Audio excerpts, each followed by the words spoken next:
All right, so first we're going to do symmetry. And if you remember correctly, first we had Y symmetry. So we have Y-axis symmetry. And that's where you plug in a negative x.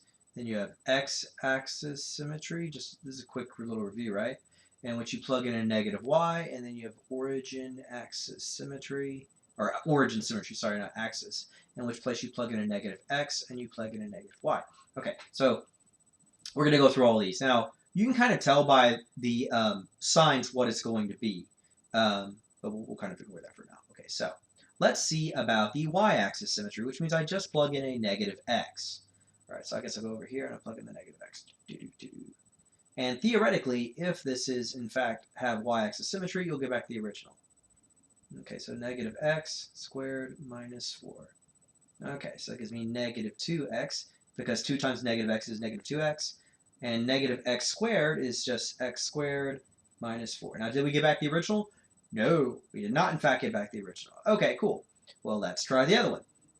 Now, in this case, I'm going to replace the f of x with a y, and then I'm going to plug in a negative y there. Okay, so then I'm going to rewrite everything else as 2x over x squared minus 4. Now, can I get back the original?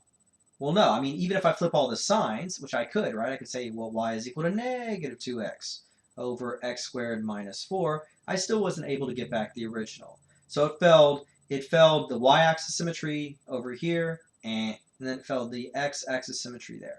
Now let's do origin symmetry, okay? I'm purposely trying to make a room for this. I know I'm going to run out of room after all these different tests and everything.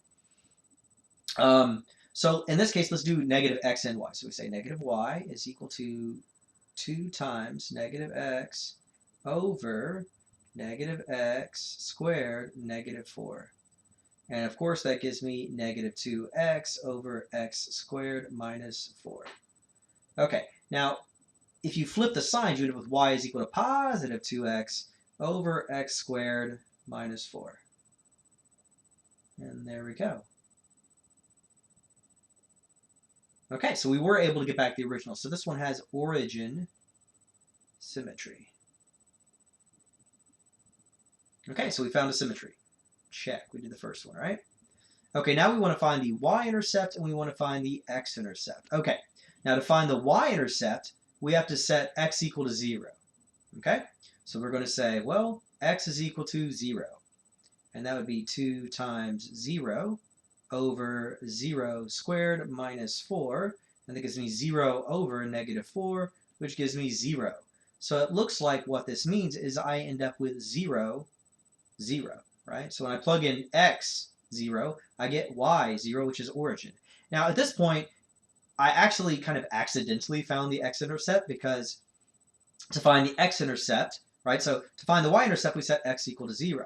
To find the y-intercept, we set x equal to 0. Well, it's the origin. So, you know, if I plug in a 0 for x, I get a 0 for y. And if I plug in a 0 for y, I get a 0 for x, because right here, right? So in that case, I actually found both in one shot. And it wasn't on purpose, but it worked out. So we'll stop at that point. Next, we're going to try to find the vertical asymptotes. Now, if you remember that one, we've got to set the denominator equal to 0. Right, so it's x squared minus 4, which is equal to x plus 2, which is x minus 2. And we're going to set the denominator equal to 0, and we know that means x. I'm going to flip the signs because I'm running out of room here. Negative 2, and x is equal to 2. Okay, so we know that x cannot be equal to negative 2, and x cannot be equal to positive 2. Okay, now if I put this back together in the factored form, you'll see that nothing cancels out, and that is important. So in this case, nothing cancels out, okay? So what we know is these are limitations on the domain. Nothing cancels out, so there's no holes. And since both of those limitations on the domain persist, we know that these are both going to be vertical asymptotes. Vertical asymptotes. Okay, so these are going to be vertical asymptotes, which is, I'm doing this one right here. Vertical asymptotes. And that is simply going to be x is not equal to negative 2, or negative or positive 2. So we could do, set notation like this, x such that x is not equal to negative 2 or positive 2. Or we could do a couple of holes, which would be negative infinity to negative 2. That's the first hole, union. And then negative 2, and then all the way to positive 2, union. and then it would be positive 2 to positive infinity. So that right there is going to be, they didn't ask me for the domain, so I kind of went off on a tangent on that one. But the vertical asymptotes are simply going to be on x is equal to -2 and x is equal to 2. Sorry about this. This is actually the domain. I found the domain even though they didn't ask. But that is the domain. Kind of just got a little carried away there. So that's the domain. So that's its own little thing. And then this is the vertical asymptotes.